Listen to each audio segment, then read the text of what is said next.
so much for having me tonight, and thank you for giving me the opportunity to share a little bit about my story. So I will start talking about what it means to be a refugee. I was trying to just Google and see what's the definition of being a refugee.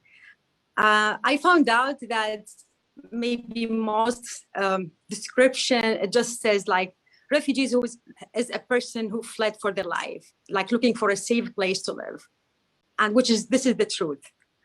But I just thought just to take some time and try to make a new description related to my experience, and I end up by writing few thoughts about what it means to be a refugee. So I believe a refugee is a person who is divided between two cultures, communities, and languages, not being able to express their feelings and thoughts in their language as they won't be understood. Also not being able to fully express their feeling and thoughts in the new language. So I believe refugees makes a huge effort in order to adjust to the new life. So this is just something that related to my own story. I will be sharing a little bit about my own experience being a refugee, even though I my family got special immigration visa, but we decided to move because of the war in Iraq and all of that. So it's similar experience as being a refugee. So I remember that when we came here, I remember my first impression was people here, they speak different accents. They speak English, but they speak different accents. That just makes me feel I don't want to speak to anyone. I just want to stay home. I don't want to see anyone. I don't even want to answer the phone. I believe that I stayed like that in this situation for a couple of months till I one day I just felt you know what? I should do something about that. I cannot stay in my bubble and just live in the past, just thinking about my life in Iraq, my family, my community, my job there that I really loved worked for a long time, and I really loved what I used to do in Iraq. So I remember the first time I decided to take step out of my comfort zone, and trust me, at my age, it's not easy to do that. When you already had your education, when you already had your own life, your career, and you come somewhere that you need to start from scratch, that was not easy at all. So I remember one day I decided just to go to there's a college in my area, and my English was very broken. I went there, I went to the front desk, and I remember that I was so shy. I wasn't sure if this is, if I was thinking that this is embarrassment. I'm embarrassing myself by going there without any help, just by myself, just telling them, well, guys, you know what? I want to enroll in a class. I want to learn English. So I did that.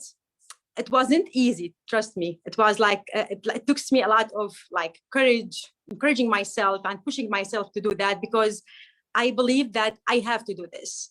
I used to empower women in the north of Iraq for I used to work in that field for almost more than five years actually. So I know what it means to empower others. I decided to empower myself and encourage myself to take that step. I don't want to I just want to stop here and talk more about being a refugee, because I know that people, they think that refugees comes here to take their jobs, or they just get opportunities, they steal opportunities, or but this is not the truth, because it's been 8 years for me living in the United States. My first job was I decided just to work, just to stop thinking of the past, just to stop and start from scratch, even mentally. So my first job was working in a small store as just to help tailor, there's a tailor in downtown. She's a very nice lady. She offered me a job. I worked with her about a year in order to go to college and work part-time with her. But I learned how to sew very well, because I love fashion, So I will try to make it very like short and simple. So what happened, I worked with her for 1 year. After that, I got the opportunity to work with Nordstrom, actually as a tailor too, for a couple of years. And after that, you know, learning English and just following my passion, I got the opportunity to work with nonprofit that helps refugees and immigrants. And this is like really like, this is my passion in life, to empower women and, you know, to empower people that really needs like some encouragement.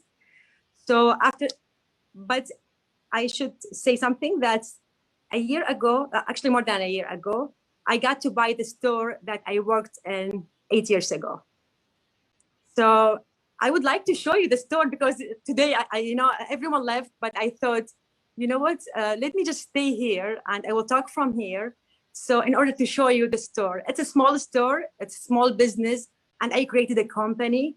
And like people who works with me, they're all refugees, they're all women who needs empowerment. And I believe like what we are like doing here, it's not only offering service, but we care about the community, and we offer, you know, like great like customer service, like people, they really love us here. So I just feel like this is something like not too many people knows about me, that I own this store, you know, that I worked in like 8 years ago. I would just like take you for a tour. It's a small store actually, but I just feel like this is, I just enjoy having this business. I'll do this. Okay, here we go. So here's my store.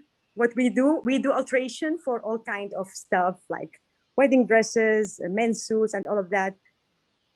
And for people who knows that we have wedding this coming Saturday, that will be my dress. I will be wearing this dress, guys.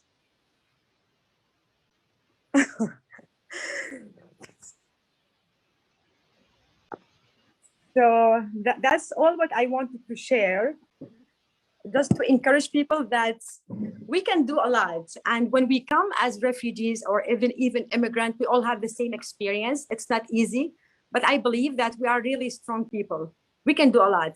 Like if you go through all of that process by adjusting to a new place, you will be able to do anything in your life. I believe that I'm unbreakable. I'm a strong person. I can do even beyond what people think that I can do.